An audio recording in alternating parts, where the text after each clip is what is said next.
fine, everything's okay. How many ups and downs March had for me. What am I trying to say? Didn't fully make sense to me. Is the book done? Does it continue? Hi everyone, welcome back to my channel. My name is Rochelle. I collect a lot of pretty books and I also have a limb difference, and I thought today what we could go and do is wrap up all the books that I read in March. So that being said, let's get right into it. For March, I read a total of 9 books. This has probably been the best that I've done this year so far, and I'm pretty proud of myself for reading as much as I did, especially with how many ups and downs March had for me. For 9 books, it was a total of 3,095 pages, which is so cool, and I kind of read a variety of different books, so that is really fun to take a look at. Usually when I do my wrap-ups, I've learned that it's kind of more preferred to go from lowest ranking to highest ranking. So that will be the way that we go through all the books that I read for the month of March. First book we have here is Womb City by Tlotlo Tsamaase. And honestly, this one was a huge letdown for me. So when I read the synopsis for this book, I was really excited. It sounded like it would be right up my alley, and as some of you might have noticed from a lot of the books that I've been picking out this year, they kind of have female rage to some extent and deal with some political themes, and I'll just say all books are political, but with this one it kind of seemed even more so, and it had this dystopian aspect that I was so interested in. But unfortunately, I rated this book 2.5 stars. I just wasn't as impressed as I was hoping to be with this book. It had a lot of world building, and honestly, like when I first started it, I was like, okay, it's gonna take a little bit of some time to get into the story, and then we're gonna get into it and it's gonna be amazing. And I tandem read this book. So I read it physically and then was noticing it was kind of taking some time to get through it.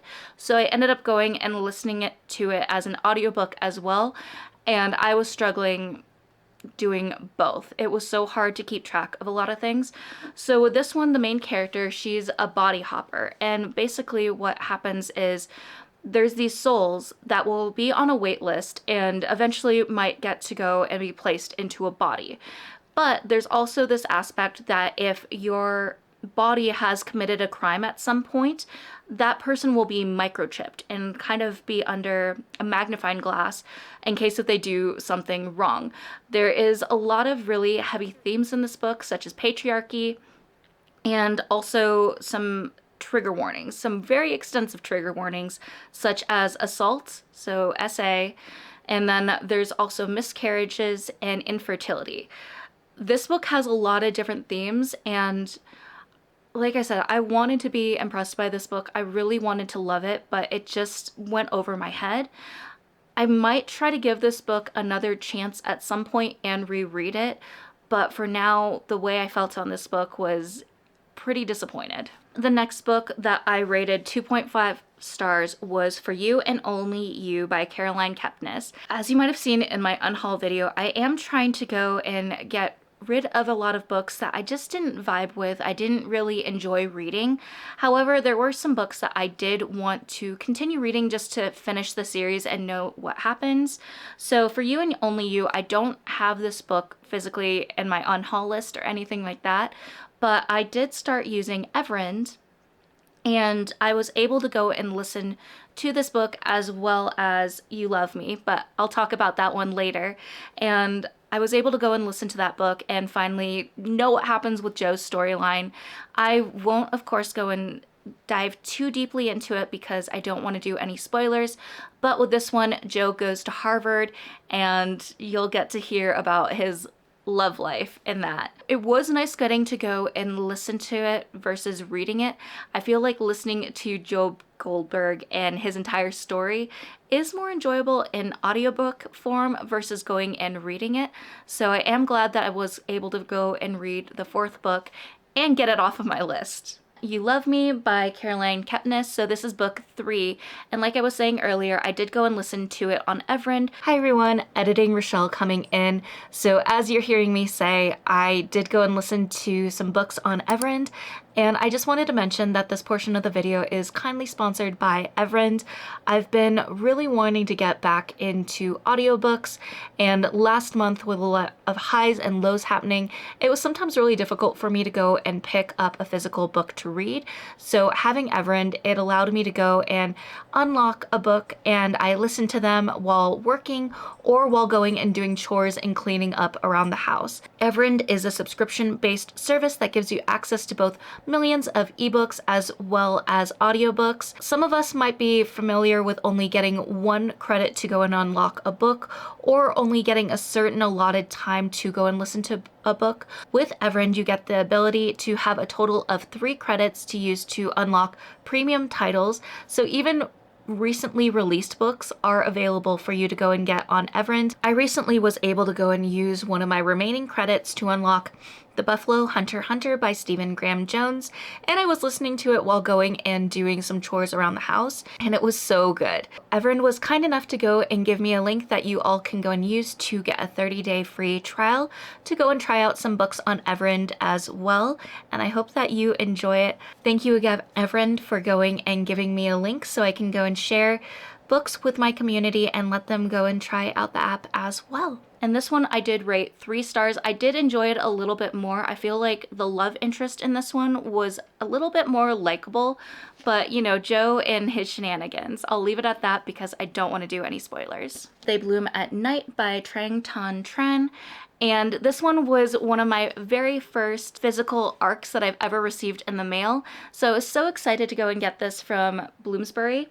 However, this one was a little bit not my style per se. So I rated this one 3 stars, and one thing I'm kind of learning about myself is I do love horror, but there is kind of a line that I've been drawing with what kind of horror I do enjoy reading. So with this one, we kind of have this coming of age, there's queer themes, there's apocalyptic ocean themes, but there's also body horror as well. And body horror, depending on how it's done, I can do. However, the way it was in this book made my skin crawl a little bit, and I'm learning that there's kind of a fine line on what I'm able to go and do. This book also does have a trigger warning of SA as well, and unfortunately it wasn't something that I was able to fully comprehend until towards the last 100 pages of the book. So I want you to be aware of that as well. With this one, basically, there's this red algae that is appearing, and people are kind of losing their minds. And the main character and her mom are traveling on a fisherman's boat. They go and catch fish, but also at the same time are trying to find their loved ones that disappeared during this huge storm. Now the storm is coming again. However, this kind of leader of this neighborhood, he does a lot of sketchy business. He is telling this girl and her mom that basically to remove anything that they owe him, they must go and find a really monstrous creature that the algae is creating and bring it to him during a certain time frame. So there's that, and this main character kind of struggling with some issues that she has with her mother and trying to go and live up to expectations, but also realizing that they're not fully comfortable in their own body. So like I said, this is coming of age. There also is Vietnamese culture tied in as well, and mythology. There's a lot of really cool themes in this book, but like I said, it just didn't hit for me, and due to some of the themes that this book had, plus the body horror, I just didn't really enjoy my experience reading this book as much as I wish I would have. Then we have Devolution by Max Brooks. So this one we got to go and pick because of my Defend the TBR. I believe this was one of the pet picks, and I'm glad that I finally got the chance to read it. This one deals with Bigfoot. However, you're kind of reading these journal entries, and you don't really know that Bigfoot is in the picture until a little bit later. Yeah, and the Bigfoot part isn't necessarily a spoiler. It does say it on the back of the book. Our main character ends up going, I believe, in her brother's spot to this very secluded neighborhood where they're doing a lot of things such as greenery and trying to consume less electronics and do good to nature and stuff like that in this community. And Then suddenly some strange things start happening, but the leaders of this community are like, everything's fine, everything's okay, don't be alarmed. And there's this older woman that has lived through some really extreme life situations such as wars, and she ends up going and confiding in the main character and her husband, saying like, all right, I need you to go and meet me after night here. We need to go and start doomsday prepping. Don't go and tell anyone, don't scare anyone. We're gonna do this all hush hush, but we're gonna start preparing now. And there were certain aspects of this story that were really interesting. I do like the whole survival aspect and how you're going to see some people that might have seemed like a weak link in the beginning suddenly show how strong and reliable they are. And then also the opposite, where it's some people that think highly of themselves but suddenly are very much so weak links. Maybe not someone you'd want to have on your side for an apocalypse survival doomsday type of situation. So this book was interesting. I don't know if I'd say it was really a love for me, but I did enjoy reading it, and I rated this one 3.5 stars. Hestia Strikes a Match by Grillo. This one I also rated 3.5 stars. This book was a little bit more like Sex and the City, but after your second divorce type of thing, but also tie in during a second civil war. This book was really interesting. We follow our main character, who is 42 and is kind of in the middle of a divorce. Some situations happened where she's kind of separated from her husband, but it's pretty much like they've already been divorced without having the paperwork signed. So the main character, she's kind of going and figuring out the whole dating scene, but also learning like who she'd want to date, what political views they have, and if that's something she wants to deal with, if they're on the right side or the wrong side, a lot of that stuff. Plus also dealing with parents that have the complete opposite of her of political views, and having to go and figure out how she's going to handle her parents and some of the stuff that they believe in versus what she believes in. This book was really fun, and like I said, it kind of reminded me of Sex and the City, but make it during a second civil war. So I thought it was a really interesting book. I did go and listen to this one through an audiobook as well, and I think that made it a little bit more interesting and fun to follow along with. The way the book ended, it did kind of leave me a little bit confused, because at first I was like, wait, is the book done? Does it continue? Is there anything else?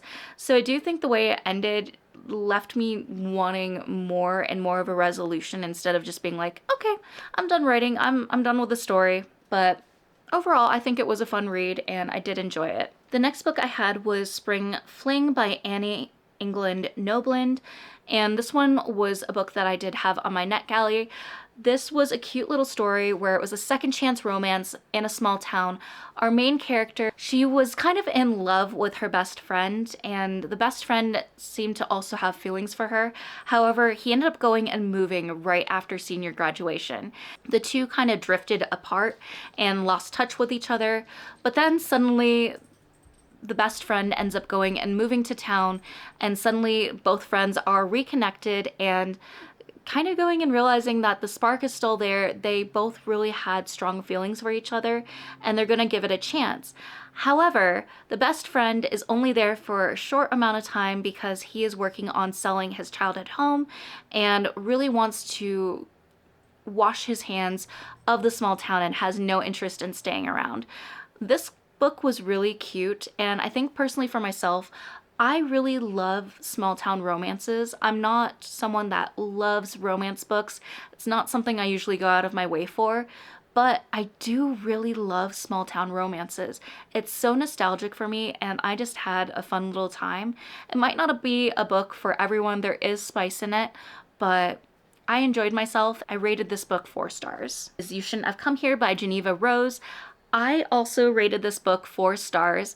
And when I had said that this book was on my TBR for March, I know I had a lot of people in my comments saying they didn't like this book. They were curious to hear my thoughts. And to be honest, I actually really liked this book. It had this whole cat and mouse piece, also in a small town, which small towns, automatically, I'm gonna love this small town. But it had this whole piece where I was trying to figure out what exactly was going on, who I needed to kind of keep under an extra watch, who might have had ulterior motives, and it seemed like everyone in this town had secret ulterior motives. So you didn't know if it was the person that was owning the Airbnb, the woman that came out to the Airbnb to get away from her life and kind of take a breather. You really had no idea, at least not for me, because I was just enjoying the ride and reading the book. I wasn't expecting the way the end went, and I will say that with one of the characters, their reasoning for why they did certain things didn't fully make sense to me, and was a little bit harder for me to wrap my mind around fully. But I did really enjoy this book, and it also put Jeneva Rose more on my radar. I do have some of her books, but I haven't really picked them up to read them. And reading this book kind of changed it because I really liked her writing style and how engrossed I was in the story and interested in the characters. Then the last book we have is Bingsu for Two by Sujin Witherspoon. This was another book that I got as book mail, and I'm so happy I did. And I'm so happy that our Defend the TBR finally gave me the chance to read this book. I absolutely loved this. I rated this 4.5 stars. Our main character is kind of going through, I wouldn't say a midlife crisis, but as much of a crisis as you can get when you're going to be graduating school and moving on to the next step. Our main character ends up going and walking out of the SATs. He broke with his girlfriend and basically quit his job at his parents' business and is just trying to figure out, why is he doing these things? Why is he not interested in stuff, and why is he such a mess up? This book was so interesting with a lot of different themes, such as cultural expectations and living up to the views that your parents might have of you. And then also enemies to lovers. The main character ends up going and working at this small mom and pop shop and discovers that he has this huge love for it, the love that was missing for his own parents' business, and learning also that this business might end up going and closing down because they aren't getting as many customers that they need to help keep the shop afloat.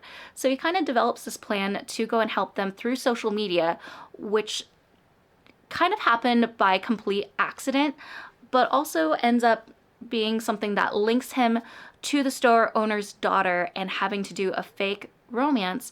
But there's also enemies to lovers tied in.